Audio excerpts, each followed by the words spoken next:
विद्यार्थी मित्रांनो, आपल्या सगळ्यांचं मनपूर्वक स्वागत आहे आजच्या व्हिडिओमध्ये। मित्रांनो, महाट्रान्सको मध्ये ज्या वेगवेगळ्या पदांसाठीची भरती प्रक्रिया आहे फायनान्स आणि अकाउंट्स कॅडरमध्ये, तर त्यामध्ये प्रोफेशनल नॉलेज हा आपला एक महत्त्वाचा अभ्यास विषय आहे आणि यामध्ये अकाउंटिंग या विषयाला सगळ्यात जास्त वेटेज आहे, तर ते आपल्याला माहिती आहे। मित्रांनो, जे वेगवेगळे विषय त्या ठिकाणी कॉमर्सच्या रिलेटेड आहे त्यापैकी अकाउंट्स हा एक विषय आणि जे 50 प्रश्न आपल्याला विचारणार आहेत त्या 50 प्रश्नांपैकी साधारणतः एक 12 ते 15 प्रश्न आपल्याला एकट्या अकाउंट्स या विषयावर त्या ठिकाणी विचारले जाणार आहेत एक अंदाजे।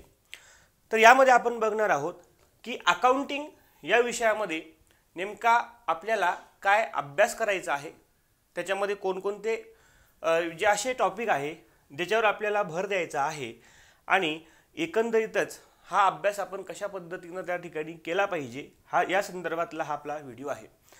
आपल्याला माहिती आहे प्रोफेशनल नॉलेजमध्ये एकूण 50 प्रश्न 110 मार्कांसाठी विचारण्यात येणार आहेत आणि त्यामध्ये अकाउंटिंग हा जो विषय आहे, बरोबर, अकाउंटिंग हा जो विषय आहे मित्रांनो, तर या अकाउंटिंग विषयाला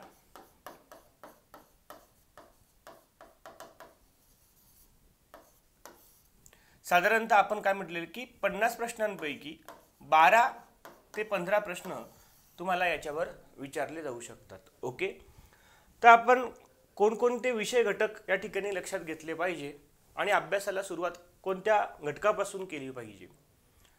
तर पहिला जो घटक आहे तो म्हणजे बेसिक्स ऑफ अकाउंटिंग हा आहे, जो की साधारणतः आपण म्हणू शकतो की 11th स्टँडर्डचा जो अकाउंटिंग आहे तर त्याच्यावर तो बेस आहे। मग यामध्ये आपल्याला अभ्यासायचं आहे सुरुवात इंट्रोडक्शन टू बुक कीपिंग।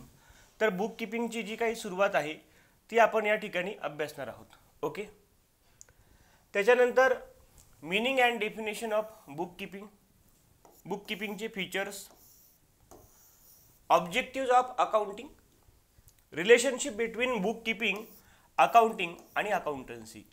तर बुक कीपिंग, अकाउंटिंग आणि अकाउंटन्सी याच्यामध्ये नेमकं काय रिलेशनशिप किंवा सहसंबंध आहे याच्यावर आपल्याला प्रश्न विचारले जातात। तसेच ज्या अकाउंटिंगच्या ब्रांचेस आहे साधारणतः त्यामध्ये आपल्याला फायनान्शियल अकाउंटिंग, कॉस्ट अकाउंटिंग आणि मॅनेजमेंट अकाउंटिंग यांचा अभ्यास करणं गरजेचं ठरतं। तसेच रिसेंट ट्रेंड्स इन अकाउंटिंग, तर अकाउंटिंगमध्ये जे काही रिसेंट ट्रेंड्स आहेत किंवा एमर्जिंग ट्रेंड्स आहेत, जसं की इन्फ्लेशन अकाउंटिंग आहे, फॉरेन्सिक अकाउंटिंग आहे, AI इन अकाउंटिंग आहे, ग्रीन अकाउंटिंग आहे, ह्युमन रिसोर्स अकाउंटिंग आहे। तर या संदर्भातल्या ज्या कन्सेप्ट्स आहेत त्याच्यावर आपण फोकस करायचा आहे। तसेच बेसिक अकाउंटिंग टर्मिनॉलॉजी, मग अकाउंटिंगमध्ये महत्त्वाच्या ज्या टर्मिनॉलॉजी आहे जसं की capital, drawings, debtors, creditors, capital expenditure, revenue expenditure, deferred revenue expenditure, contingent liability, current asset, fix asset. Okay, तर ह्या अकाउंटिंगमधल्या मूलभूत संज्ञा आणि संकल्पना ज्या आहेत त्या आपल्या व्यवस्थित क्लिअर असल्या पाहिजे, त्याच्यावर आपल्याला हमखास प्रश्न विचारले जातात। त्याच्यानंतर अकाउंटिंग कन्सेप्ट अँड कन्व्हेन्शन हा सुद्धा एक महत्त्वाचा घटक आहे। अकाउंटिंग करत असताना कोणत्या कन्सेप्ट आपल्याला फॉलो करायच्या किंवा काय कन्व्हेन्शन्स आहेत जे की फॉलो केले जातात, म्हणजे यामध्ये प्रामुख्याने business entity concept, money measurement, cost concept, consistency concept, conservatism, going concern, realisation, accrual, dual aspect, disclosure, materiality आणि मॅचिंग कन्सेप्टचा समावेश होतो।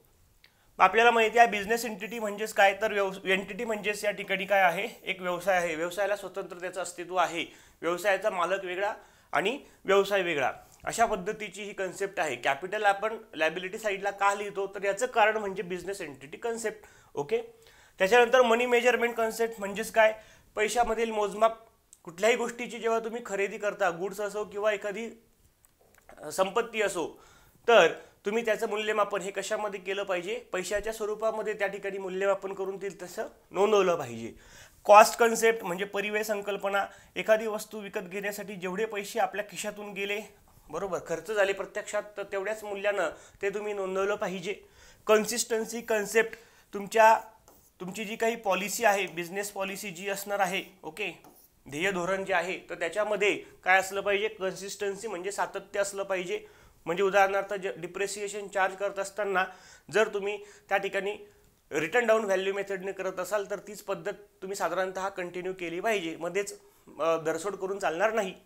कन्झर्व्हेटिझम कन्सेप्ट म्हणजेच काय, शक्य तेवढ्या नोंदी काय कशा करायच्या आहेत, तर भविष्यामध्ये आपल्याला एखाद्या वेळेस नुकसान सुद्धा सहन करावं लागू शकतं, हा दृष्टिकोन त्या ठिकाणी ठेवून नोंदी करायच्या आहेत. म्हणजे प्रॉफिटच होईल असं अज्युम करायचं नाही, जोपर्यंत प्रॉफिट होत नाही तोपर्यंत. ठीक आहे.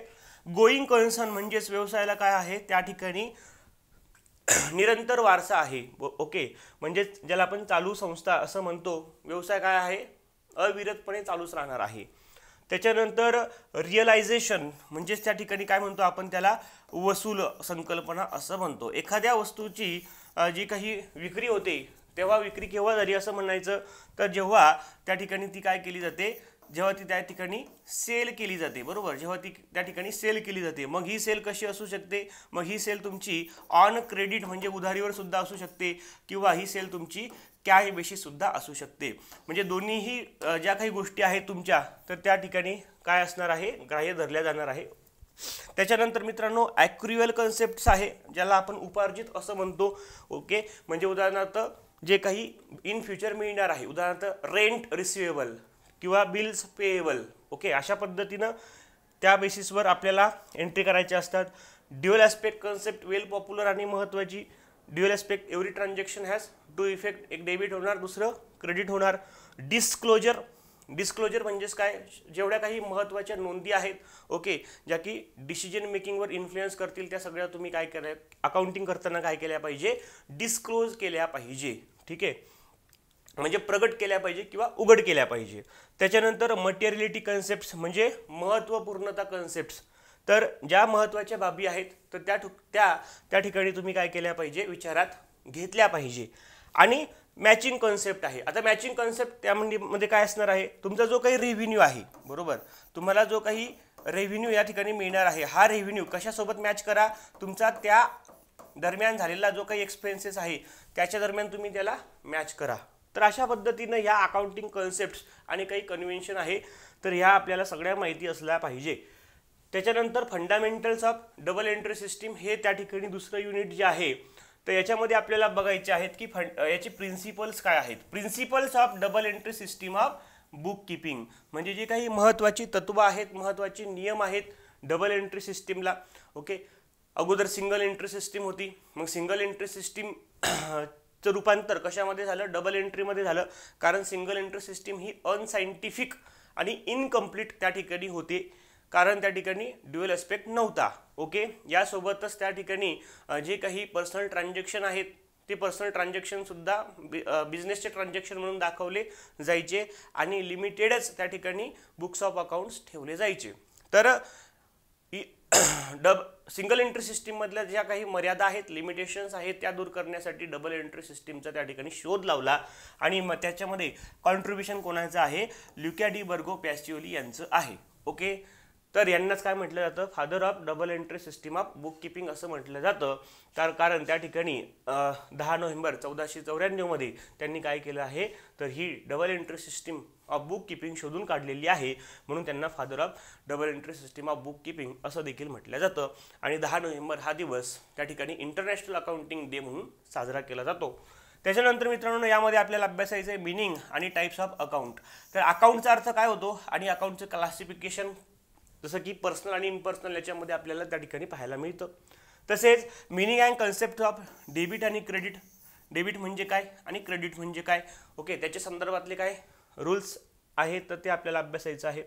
तसेच गोल्डन रूल्स ऑफ अकाउंटिंगमध्ये प्रामुख्याने 3 महत्त्वाचे रूल्स लक्षात ठेवायचे आहे, पर्सनल अकाउंट, रिअल अकाउंट आणि nominal account. Okay, debit the receiver, credit the giver. Okay, debit what comes in, credit what goes out. All expenses and losses debit करा, all income आणि gain credit करा. तर याच्यावर सुद्धा प्रश्न त्या ठिकाणी आपल्याला विचारले जातात. पुढे बघा मित्रांनो, journal and source document for accounting. तर यामध्ये आपल्याला बघायचं आहे मिनिंग, इम्पॉर्टन्स आणि युटिलिटी ऑफ जर्नल. तर जर्नल जे आहे ज्याला आपण रोजकिर्द असं म्हणतो, त्याच्यानंतर ह्या जर्नलचं कास्टिंग करणं म्हणजेच काय करायचं आहे तर त्याचं टोटल करायचं आहे. जेवढे काही डेबिट बॅलन्सेस असतील आणि जेवढे काही क्रेडिट बॅलन्सेस असतील त्या सगळ्यांची काय करायची आहे, टोटल करायची आहे. ती त्या ठिकाणी काय असते, सेम असते. ते आपण कास्टिंग असं म्हणतो त्याला. त्याच्यानंतर स्टेप्स फॉर जर्नलायझिंग करत असताना नेमक्या कोणत्या स्टेप्स लक्षात घेतल्या पाहिजे, जर्नलचा त्या ठिकाणी फॉर्मॅट कशा पद्धतीने असतो. त्याच्यानंतर बघा सोर्स डॉक्युमेंट फॉर अकाउंटिंग करत असताना आपल्याला काय करावं लागतं, कुठले ट्रान्झॅक्शन त्या ठिकाणी रेकॉर्ड करायचं असेल तर व्हाउचर्स महत्त्वाचे असतात. आणि व्हाउचर्स तयार करण्याचा जो काही आधार आहे तो काय असतो, सोर्स डॉक्युमेंट असतो. सोर्स डॉक्युमेंट म्हणजे तुमची जे काही ट्रान्झॅक्शन झालेलं असतं, तुमचा जो काही ट्रान्झॅक्शन झाला आहे, उदाहरणार्थ आपण एखादं पुस्तक जर विकत घेतलं तर आपल्याला काय मिळतं, त्या ठिकाणी रिसिप्ट मिळते, बरोबर. म्हणजे आपल्या भाषेमध्ये आपण त्याला रिसिप्ट असं म्हणतो त्या ठिकाणी, ठीक आहे. तुम्ही त्याला टॅक्स इनवॉइस असं देखील म्हणू शकता. तर ते काय झालं, एक सोर्स डॉक्युमेंट झालं. त्या आधारे काय करतात अकाउंटंट, व्हाउचर्स तयार करतात. सो सोर्स डॉक्युमेंट फॉर अकाउंटिंगमध्ये कॅश मेमो आहे, क्रेडिट मेमो आहे, invoices or bills, receipts, pay in slip नंतर चेक्स आहे, okay, debit note, credit note यांचा त्या ठिकाणी समावेश होतो. यासोबतच अकाउंटिंग व्हाउचर्स आणि अकाउंटिंग व्हाउचरचे टाइप्स आपल्याला लक्षात घ्यायचे आहेत. पुढे बघा मित्रांनो, लेजर आणि ट्रायल बॅलन्स अभ्यास करायचा आहे.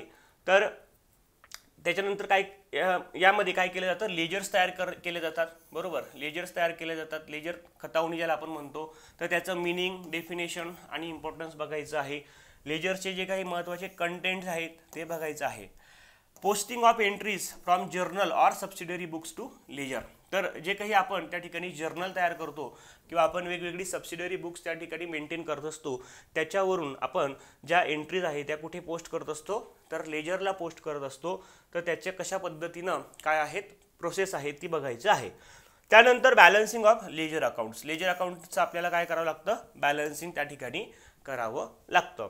आणि यामध्ये अजून महत्त्वाचा दुसरा भाग कोणता आहे, ट्रायल बॅलन्स हा आहे. ट्रायल बॅलन्स जे की अरिथमॅटिकल ॲक्युरेसी दाखवतं लेजर बॅलन्सेसची, ओके. तर त्या ठिकाणी ट्रायल बॅलन्सचे जे काही it is a list of debit आणि क्रेडिट बॅलन्सेस असं देखील त्याला म्हटलं जातं. आणि बॅलन्स शीट तयार करण्याचा जो मुख्य आधार आहे तो काय आहे, तर ट्रायल बॅलन्स आहे. यामध्ये आपल्याला बघायचं आहे की ट्रायल बॅलन्सची युटिलिटी नेमकी काय आहे. पुढे बघा, सबसिडरी बुक्स किंवा स्पेशल पर्पज बुक्स असं देखील त्याला म्हटलं जातं. सगळ्या गोष्टी जर्नलमध्येच त्या ठिकाणी बसतील असं नाही, ओके. मग त्याच्यासाठी आपल्याला काय करावं लागतं, सहाय्यक पुस्तकांची मदत घ्यावी लागते किंवा सहाय्यक पुस्तकं मेंटेन करावी लागतात किंवा ठेवावी लागतात. ज्यामध्ये कॅशबुक सोबतच पेटी कॅशबुक सुद्धा आहे त्यामध्ये. तर यावर प्रश्न विचारले जातात. Purchase return book, sales return book, bills receivable book, bills payable book आणि जर्नल प्रॉपर. तर याचा अभ्यास करायचा आहे. नेक्स्ट महत्त्वाचं जे युनिट आहे यामध्ये ते म्हणजे BRS अर्थात बँक रिकन्सिलिएशन स्टेटमेंट. मग यामध्ये meaning, need and importance of bank reconciliation statement, reasons for difference between cashbook balance and passbook balance, okay. तर बँक रिकन्सिलिएशन स्टेटमेंट म्हणजे काय, तर bank reconciliation statement which is prepared by the owner of the business. व्यवसायाच्या मालक किंवा व्यवसायाच्या मालकाच्या वतीनं त्या ठिकाणी अकाउंटंट त्या ठिकाणी तयार करत असतात बँक रिकन्सिलिएशन स्टेटमेंट, ओके. कशासाठी, तर to reconcile the differences between two column cashbook in bank column and passbook, okay. तर हा त्या पाठीमागचा पर्पज आहे. जे आपलं कॅशबुक आपण मेंटेन केलेलं असतं तर त्या कॅशबुकमध्ये 2 कॉलम असतात. एक असतो कॅश इन हँडचा कॉलम, बरोबर, आणि दुसरा असतो कॅश ॲट बँकचा कॉलम. तर जो कॅश ॲट बँकचा कॉलम आहे त्या कॅश ॲट बँकच्या कॉलममध्ये आणि आपलं जे पासबुक आहे त्याच्यामध्ये काय असतं, डिफरन्स असतं बॅलन्सेसमध्ये. तर हे डिफरन्सेस वेगवेगळ्या कारणांमुळे त्या ठिकाणी पडत असतात. तर ती नेमकी कारणं काय आहे ती शोधून घेणे, बरोबर, हा, आणि त्याचं काय करणे, एक रिकन्सिलिएशन करणं हा त्या पाठीमागचा उद्देश असतो. तर यावर आपल्याला प्रश्न विचारले जातात. Preparation of bank reconciliation statement, हे स्टेटमेंट कशा पद्धतीने बनवायचं आहे. तसेच accounting documents required for bank reconciliation statement.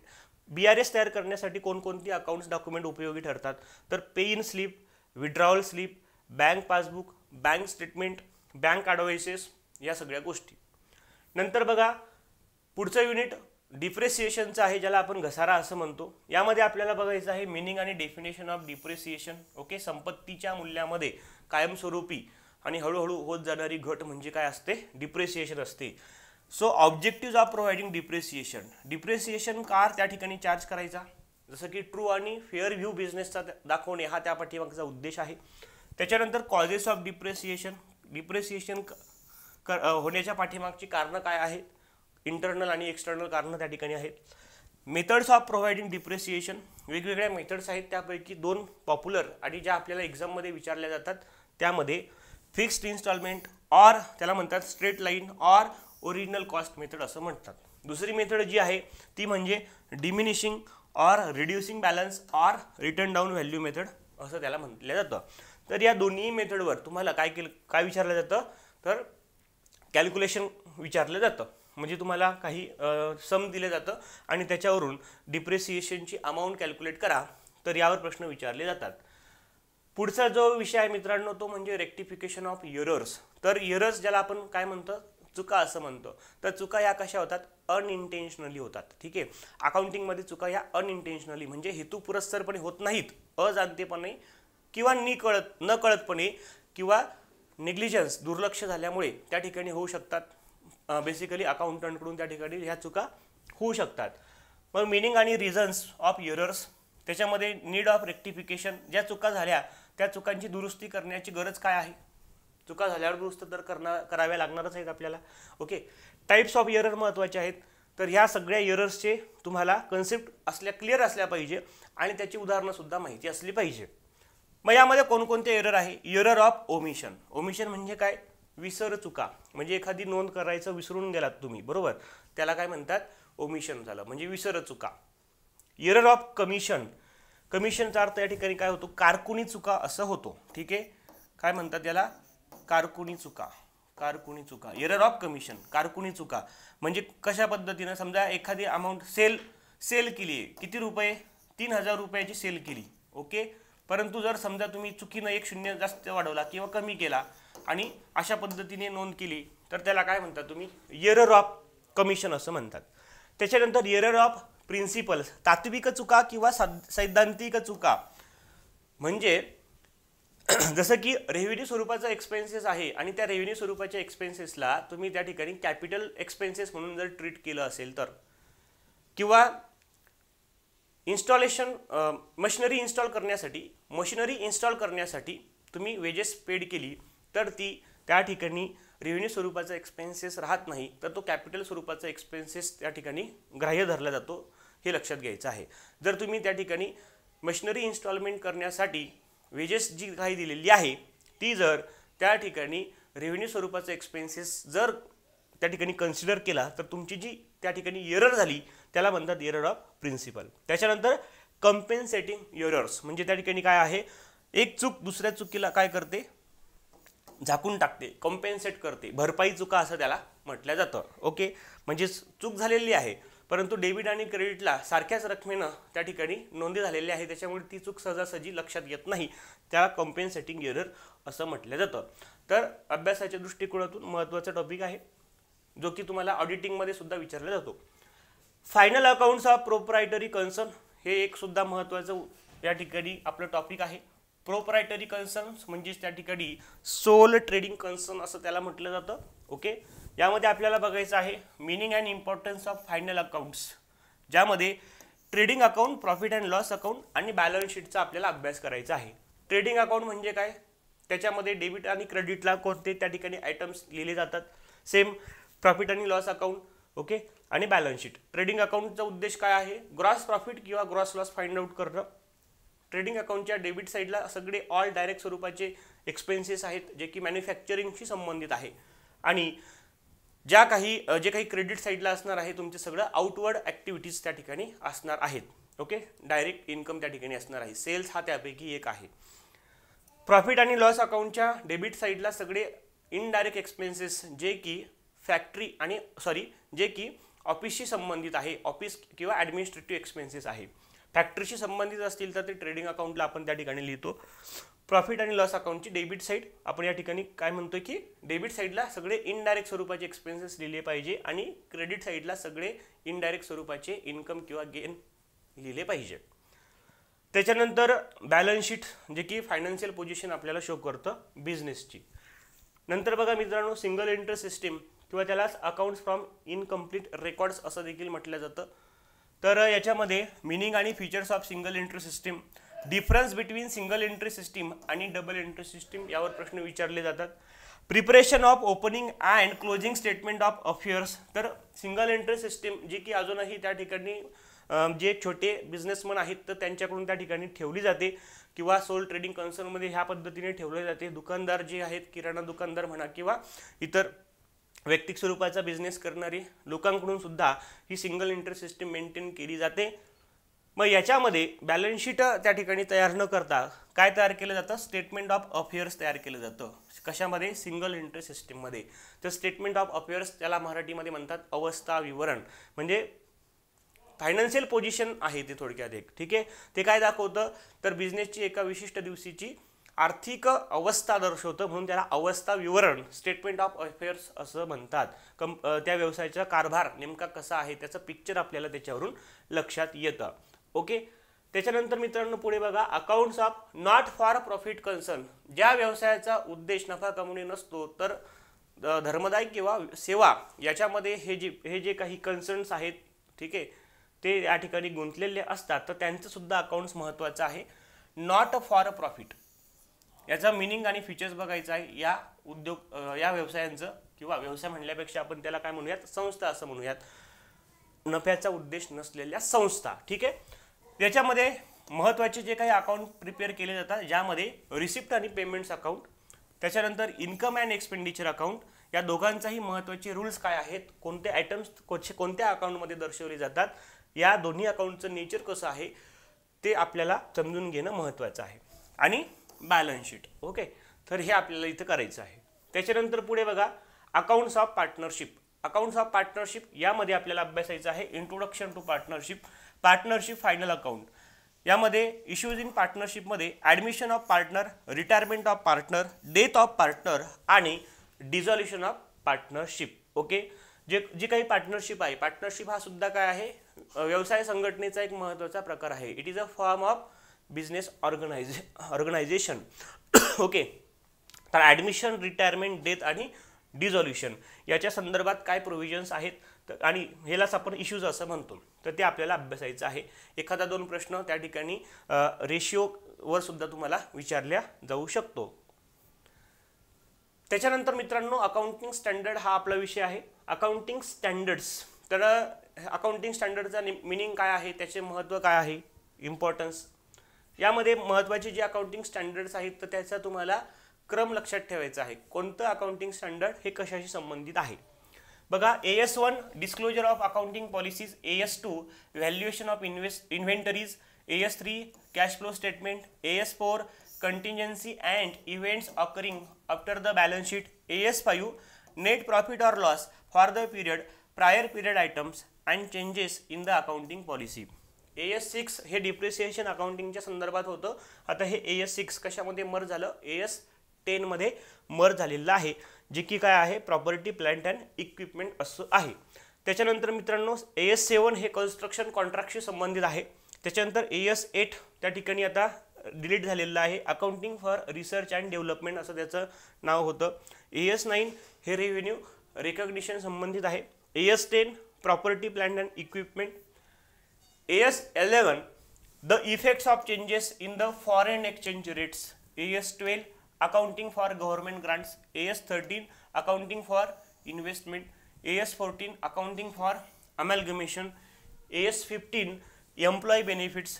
AS16 borrowing cost. AS17 segment reporting. AS18 related party disclosures. AS19 lease. AS20 earning per shares. AS21 consolidated financial statement. AS22 accounting for taxes on income. ठीक आहे, income tax जो आहे त्याच्या संदर्भात आहे. AS23 accounting for investment in associates. In consolidated financial statement, त्याच्यानंतर AS24 discontinuing operations, AS25 interim financial reporting, AS26 intangible assets, AS27 financial reportings of interest in joint ventures, AS28 impairment of assets, म्हणजेच जे काही संपत्ती आहे तर त्याच्यामध्ये काय होणे, त्याचा ऱ्हास होणे समजा. त्याच्यानंतर 29 जे आहे प्रोव्हिजन्स कंटिंजंट लायबिलिटीज अँड कंटिंजंट ॲसेट्स. तर हे जवळपास 29 पर्यंत जे काही आहे त्याच्यातले हे दोन समजा लक्षात ठेवायचे आहे. ते काय झालेले आहे, दुसऱ्या याच्यामध्ये मर झालेलं आहे. ओके, AS8 सुद्धा त्या ठिकाणी मर झालेलं आहे. ओके, तर हे आपल्याला या ठिकाणी लक्षात ठेवायचे आहेत. अशा पद्धतीचे हे नंबर आहेत आणि ते कशाशी संबंधित आहे यावर तुम्हाला प्रश्न विचारले जातात. आता याच्यानंतर थोडासा जो ॲडव्हान्स अकाउंटिंगचा पार्ट आहे, साधारणतः हा पार्ट तुम्हाला बाकीच्या ज्या परीक्षा आहेत जसं की डेप्युटी मॅनेजरची, असिस्टंट जनरल मॅनेजरची फायनान्स आणि अकाउंट्समध्ये, तर प्रश्नाची जी काही काठिण्य पातळी आहे त्या लेवलसाठी, तर तिथे आपल्याला ॲडव्हान्स अकाउंटिंग सुद्धा अभ्यास करावा लागणार आहे. ठीक आहे, LDCच्या पोस्टसाठी आपल्याला इथपर्यंत जे बघितलेलं आहे बेसिक अकाउंटिंग तेवढं इनफ आहे. पुढे जर तुम्हाला आणखीन करायचं असेल तर तुम्ही या ठिकाणी असे पॉईंट्स त्या ठिकाणी करू शकता. ॲडव्हान्स अकाउंटिंगमध्ये आपल्याला काय अभ्यासायचं आहे, hire purchase and instalment sale transaction. ठीक आहे, नंतर आहे मित्रांनो इन्व्हेस्टमेंट अकाउंट. नेक्स्ट आहे insurance claim for loss of stock and loss of profit. Loss of stock, स्टॉकचा काय होतो, लॉस होतो. ओके, उदाहरणार्थ आगीमुळे किंवा चोरीमुळे माल त्या ठिकाणी काय झालेला आहे, त्याचा लॉस झालेला आहे. किंवा लॉस ऑफ प्रॉफिट, प्रॉफिटचा सुद्धा काय होतो, लॉस होतो. म्हणजे बिझनेस जर आपला बंद राहिला, उदाहरणार्थ कोरोनामध्ये बऱ्याच दिवस बिझनेस बंद राहिला आणि त्याच्यामुळे प्रॉफिटच झाला नाही, म्हणजे प्रॉफिटचा काय झाला, लॉस झाला. ओके, तर त्याच्यासाठी काय असते, इन्शुरन्स क्लेम करावं लागतं. ओके, तर त्याच्यासाठी अकाउंटिंग कशा पद्धतीचं आहे. त्याच्यानंतर प्रॉफिट प्रायर टू इनकॉर्पोरेशन, म्हणजे कंपनी स्थापनेपूर्वीचा जो काही नफा आहे, म्हणजे एखादी फर्म असते आणि त्या फर्मला आता कंपनीमध्ये कन्वर्ट व्हायचं असेल. ओके, मग कंपनीमध्ये कन्वर्ट झाल्यानंतर company profit prior to incorporation, कंपनीच्या स्थापनेपूर्वीचा जो काही नफा आहे तर तो कशा पद्धतीनं त्याचं ट्रीटमेंट करायचे आहे. Accounting for bonus issue, accounting for amalgamation. Okay, when 2 or more companies come together to form a new business, त्याला अमॅल्गमेशन असं म्हणतात. जसं की व्होडाफोन आणि आयडिया एकत्र आलं आणि व्ही सुरू केलं, ते amalgamation. Final account of a company, आता याच्यामध्ये फायनल अकाउंट जे आहे, आपण शिकलो की final account of proprietorship, final accounts of partnership, बरोबर. आणि मग याच्यासोबतच final account of a company हे सुद्धा करायचं आहे. फायनल अकाउंट ऑफ कंपनी तुम्हाला करायचं आहे as per the companies act 2013 जो आहे आपला, बरोबर. तर त्याच्यामध्ये तो फॉर्मॅट दिलेला आहे की कंपन्यांचं फायनल अकाउंट करत असताना ते कोणत्या फॉर्मॅटमध्ये केलं पाहिजे. ते आहे 2013च्या कंपनी कायद्यामध्ये. म्हणजे इथे कंपनीचं जे काही फायनल अकाउंट आहे ते फायनल अकाउंट आणि पार्टनरशिप आणि सोल प्रोप्रायटरचं जे फायनल अकाउंट आहे याच्यामध्ये फरक आहे. ओके, कारण कंपनीच्या फायनल अकाउंटमध्ये तुम्हाला त्या ठिकाणी ट्रेडिंग अकाउंट, प्रॉफिट आणि लॉस अकाउंट हे अकाउंट दिसणार नाहीत. तिथे फक्त तुम्हाला काय दिसेल, बॅलन्स शीट दिसेल आणि स्टेटमेंट ऑफ त्या ठिकाणी काय दिसेल, इन्कम असं त्या ठिकाणी दिसेल तुम्हाला. ओके, म्हणजे त्याच्यामध्ये ते मर झालेलं आहे. ट्रेडिंग आणि प्रॉफिट आणि लॉस अकाउंट हे मर झालेलं आहे, त्याला स्टेटमेंट असं म्हटलेलं आहे. त्याच्यानंतर लिक्विडेशन ऑफ अ कंपनी, कंपनीचं काय करायचं आहे, लिक्विडेशन म्हणजे कंपनी बंद करायची आहे. तर कंपनी बंद करण्यापाठीमागची कारणं काय आहेत. ओके, कंपनी बंद करण्यासाठी कोणत्या प्रोसेसना आपल्याला जावं लागेल, लिक्विडेशन करणं म्हणजे कंपनी जेव्हा बंद करायची असते तेव्हा त्या ठिकाणी कोर्टाकडून एका ऑफिशियल व्यक्तीची नियुक्ती केली जाते, एका ॲडमिनिस्ट्रेटरची नियुक्ती केली जाते, त्याला लिक्विडेटर असं म्हणतात. तर हे जे काही लिक्विडेटर आहे ते काय करतात, कंपनीच्या जेवढ्या काही ॲसेट्स आहेत त्या सगळ्या विकून टाकतात, बरोबर. आणि जे काही पैसे त्या ठिकाणी येतील तर ते पैसे जे स्टेक होल्डर्स आहेत, ज्यांचे पैसे देणं बाकी आहेत, तर त्यांना ऑर्डर ऑफ प्रेफरन्स जो आहे किंवा ऑर्डर ऑफ पेमेंट जो आहे तर त्या रेशिओमध्ये त्या ठिकाणी त्यांना वाटून देतात. तर अशा पद्धतीचं हे अकाउंटिंग आहे. आणि त्याच्यानंतर काय आहे, होल्डिंग कंपनी अकाउंट आहे. जेव्हा एक कंपनी दुसऱ्या कंपनीला आपल्या कंट्रोलमध्ये करते तेव्हा करते, जसं की दुसऱ्या कंपनीचे मोर दॅन 50% त्या ठिकाणी शेअर्सवर त्यांचं काय असेल, ओनरशिप असेल, तर ती एक कंपनी दुसऱ्या कंपनीला काय करते, त्या ठिकाणी होल्डिंग कंपनी काय करते, होल्ड करते, म्हणजे ओके कंट्रोलमध्ये करते. तर त्याचं अकाउंटिंग कशा पद्धतीनं करायचं आहे, तर ह्या गोष्टी प्रामुख्याने आपल्याला करायचं आहे. तर अभ्यासाला सुरुवात नेमकी आपण कुठून करायची आहे, तर बेसिकपासून त्या ठिकाणी करायची आहे. बेसिकपासून त्या ठिकाणी ॲडव्हान्सपर्यंत करायची आहे. ठीक आहे. तर याच्यावर या सगळ्या पोर्शनवर तुम्हाला साधारणतः 12 ते 15 प्रश्न विचारले जाणार आहेत. ओके, म्हणजे जवळपास जर मार्कांमध्ये बघितलं आपण तर किमान 30 मार्क. ओके, 30+ मार्क्स जे काही 110 मार्क आपल्याला विचारणार आहेत, तर त्यापैकी हे 30+ मार्क म्हणजे जवळपास तुम्ही 30 ते 40 मार्क असं सुद्धा त्या ठिकाणी म्हणू शकता. तर एवढे सगळे मार्क्स तुमचे ह्या एका विषयावर असणार आहेत. म्हणून हा विषय तुम्ही परफेक्ट करणं अतिशय गरजेचं आहे मित्रांनो. ठीक आहे. तर हा जो काही सगळा पोर्शन आहे तो आपण आपल्या बॅचमध्ये तुम्हाला ऑलरेडी उपलब्ध करून दिलेला आहे. ॲडमिशन ओपन झालेले आहे. ज्या विद्यार्थ्यांनी अजूनही बॅच त्या ठिकाणी जॉईन केलेली नसेल तर त्यांनी त्या ठिकाणी आवर्जून जॉईन करा. परीक्षा त्या ठिकाणी साधारणतः जूनमध्ये होण्याचा अंदाज आहे. म्हणजे अजूनही तुमच्याकडे किमान 3 महिने जरी तुम्हाला मिळतील असं मला वाटतं. तर 3 महिने हे सफिशियंट आहे. जास्त त्या ठिकाणी तुम्ही डिले करू नका. अभ्यासाला सुरुवात करा ॲटलिस्ट. ओके, ऑनलाईन फॉर्म आता लवकरच सुरू होतील. एका आठवड्याभरामध्ये ऑनलाईन फॉर्म त्या ठिकाणी सुरू होतील. तर तोपर्यंत तुम्ही त्या ठिकाणी तुमच्या अभ्यासाला लागा. आपल्या ह्या बॅचची जर वैशिष्ट्य जर बघितली, आता याच्यामध्ये मित्रांनो 200+ व्हिडिओ लेक्चर्स आहेत आणि तासांमध्ये जर बघितलं आपण तर 150+ तास आहे. प्रत्येक व्हिडिओ साधारणतः 40 ते 45 मिनिटं एवढ्या ड्युरेशनचा आहे. तुम्हाला याच्यामध्ये PDF स्वरूपामध्ये आपण सगळ्या टॉपिक वाईज नोट्ससुद्धा दिलेले आहेत. त्या तुम्ही डाउनलोड करून झेरॉक्स करू शकता. ओके, एक्सपोर्ट नावाचा ऑप्शन आहे, त्याच्यावर क्लिक करायचं, नोट्स डाउनलोड होतील आणि झेरॉक्स करू शकता. PYQचा ॲनालिसिस आहे. 2000+ MCQs सुद्धा आपण त्याच्यामध्ये कव्हर केलेले आहेत. त्याचं एक्सप्लेनेशन घेतलेलं आहे. मोफत टेस्ट सिरीज आहे. 20+ टेस्ट त्या ठिकाणी सध्या उपलब्ध आहेत. आणखीन त्यामध्ये अजून ॲड होणार आहेत. प्रत्येक व्हिडिओ हा 5 वेळा तुम्ही बघू शकता. बॅचची व्हॅलिडिटी 8 महिने अशी आहे. इंग्रजी आणि मराठी भाषामधून सुद्धा आपण त्या ठिकाणी तुम्हाला शिकवलेलं आहे. ज्या कन्सेप्ट आहे त्या मराठीमध्ये सुद्धा एक्सप्लेन केलेल्या आहे. यासोबतच ज्या विद्यार्थ्यांना मराठी माध्यमातून नोट्स पाहिजे आहे तर त्यांना सुद्धा लवकरच आपण त्या ठिकाणी मराठी माध्यमातून नोट्स उपलब्ध करून देणार आहोत. तर त्याच्यावर काम चालू आहे.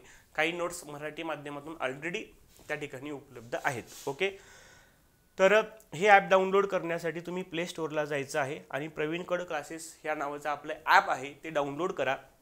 त्याच्यामध्ये सगळ्या बॅचेस तुम्हाला त्या ठिकाणी दिसतील. ओके, दुसरी जी बॅच आहे ती फक्त ही बॅच फक्त कशासाठी आहे तर तुमचं प्रोफेशनल नॉलेज जे आहे 110 मार्कांचं त्याच्यासाठी आहे.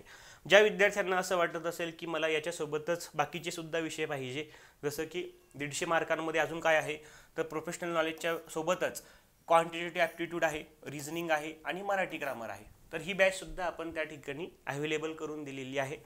प्रोफेशनल नॉलेजच्या बॅचची फीस ही 2400 रुपये आहे. ओके, तर अतिशय माफक फी आपण ठेवलेली आहे मित्रांनो. 2400 रुपये याची फीज आहेत. आणि जे संपूर्ण बॅच आहे 150 मार्कांची जी तयारी आहे त्याची फीस फक्त 3000 रुपये इतकी आहे. ओके, याच्यामध्ये काय असणार आहे तर याच्यामध्ये रिझनिंग, क्वांट आणि मराठी ग्रामर हे ॲडिशनल असणार आहे. रिझनिंग, क्वांट आणि मराठी या 3 विषयाचे जे लेक्चर्स आहेत तर ते दररोज तुम्हाला लाईव्ह स्वरूपामध्ये उपलब्ध असणार आहे. तर रात्री 9 वाजता, ठीक आहे, 9 वाजताचा हा टायमिंग आहे मित्रांनो. दररोज रात्री 9 वाजता दररोज एक विषय आपण त्या ठिकाणी घेत आहे. तर लाईव्ह प्लस रेकॉर्डेड अशा स्वरूपामध्ये तुम्हाला क्वांट, रिझनिंग आणि मराठी ग्रामर उपलब्ध असेल. आणि प्रोफेशनल नॉलेज हे ऑलरेडी दोन्ही बॅचमध्ये काय आहे कॉमन आहे, रेकॉर्डेड स्वरूपाचं आहे. प्रोफेशनल नॉलेज या विषयाचे तुम्हाला काही डाऊट्स असतील तर त्याचे लाईव्ह सेशनसुद्धा आपण त्या ठिकाणी लवकरच सुरू करणार आहोत. मात्र तत्पूर्वी तुम्ही काय करणं गरजेचं आहे, जे प्रोफेशनल नॉलेजचे व्हिडिओज आहेत, बेसिकचे व्हिडिओज आहेत ते सुरुवातीला तुम्ही पाहणं गरजेचं आहे. ठीक आहे, तर त्याचा व्यवस्थित तुम्ही अभ्यास करा. तुम्हाला सगळं त्या ठिकाणी आपण उपलब्ध करून दिलेलं आहे. वेगळं काहीही करण्याची गरज नाही, हेच करा आणि एवढंच करा. ओके, तर हे सगळे आपले रिझल्ट्स आहेत आतापर्यंत मागच्या 1-2 वर्षामध्ये ज्या काही परीक्षा झालेल्या आहेत ऑडिटर, अकाउंटंटच्या, जिल्हा परिषदच्या, बरोबर. तर त्याच्यामध्ये हे बरेचसे विद्यार्थी आपले आता त्यांच्या ड्रीम पोस्टवर जॉईनसुद्धा आहे. तर तुमचंसुद्धा हे ड्रीम लवकरात लवकर पूर्ण व्हावं अशी तुम्हाला खूप साऱ्या शुभेच्छा आहेत आणि सदिच्छा आहेत. त्यासाठी चांगली मेहनत करा. जर तुम्हाला या ठिकाणी पुस्तक पाहिजे असेल तर ते पुस्तकसुद्धा आपले अवेलेबल आहे मित्रांनो. ज्युनियर असिस्टंट अकाउंट्स या पदासाठी आपण प्रोफेशनल नॉलेजचं हे पुस्तक मार्केटमध्ये लॉन्च आहे. फ्युचर बुक सेंटर पुणे यांना कॉन्टॅक्ट करू शकता किंवा हे पुस्तक ॲमेझॉनला सुद्धा उपलब्ध आहे. ॲमेझॉनला जाऊन तुम्ही प्रवीण कड बुक्स असं सर्च केलं तर लगेच तुम्हाला पुस्तकं मिळतील, म्हणजे त्या ठिकाणी दिसतील आणि तुम्ही ते ऑनलाईन ऑर्डर करू शकता. ठीक आहे. जर घरपोच पाहिजे असेल फ्युचर बुककडून 40% डिस्काउंटची ऑफर आहे. 9130332055 या नंबरला तुम्ही व्हॉट्सअप करायचं आहे. ठीक आहे. व्हॉट्सअप करा तुमचा ॲड्रेस, त्याच्यानंतर तुम्हाला जे पुस्तक पाहिजे असेल त्या ठिकाणी तुम्ही कम्युनिकेशन करा. ओके. क्लासच्या संदर्भात काही अजून माहिती पाहिजे असेल तर तुम्ही आपल्या 8788167249 या नंबरला तुम्ही संपर्क करायचा आहे. यासोबतच असेच जे काही अपडेट्स आहेत, परीक्षेच्या संदर्भात अपडेट्स आहेत, तर त्याच्यासाठी आपलं टेलिग्राम चॅनल आहे प्रवीण कड क्लासेस पुणे या नावाचं. त्याची लिंक खाली कमेंट बॉक्समध्ये दिलेली आहे. त्या लिंकला जाऊन तुम्ही हे चॅनल जॉईन करून घ्या. आपले अपडेट्स परीक्षेच्या संदर्भात तुम्हाला त्या चॅनलवर वेळोवेळी मिळतील. ओके. तर ह्या विद्यार्थ्यांच्या प्रतिक्रिया तुम्ही बघू शकता. कुणाल सावंत हे महावितरण परीक्षेमध्ये महाराष्ट्रातून 2री रँक त्यांनी मिळवलेली आहे आणि त्यांना आता नियुक्तीसुद्धा मिळालेली आहे. तर घरापासून अगदी अर्ध्या तासाच्या अंतरावर त्यांना त्या ठिकाणी ही नियुक्ती मिळालेली आहे. तर अशाच पद्धतीने तुमचंसुद्धा स्वप्न साकार हो या सदिच्छा तुम्हाला आहेत. इथं आपण थांबूयात. तुमच्या काही शंका असतील तर तुम्ही नक्कीच कमेंट बॉक्समध्ये विचारू शकता किंवा ऑफिसच्या नंबरवर सुद्धा कॉल करू शकता. इथे आपण थांबूयात आणि पुढच्या लेक्चरमध्ये आपण या ठिकाणी डिस्कस करणार आहोत की IBPS कंपनीने मागच्या महावितरणच्या परीक्षेमध्ये अकाउंटिंग या विषयावर नेमके कोणत्या स्वरूपाचे प्रश्न विचारले होते आणि कोणते प्रश्न विचारले होते. ठीक आहे. तर त्या संदर्भात आपण लवकरच भेटणार आहोत. इथं थांबूयात आपण. थँक्यू. Bye bye.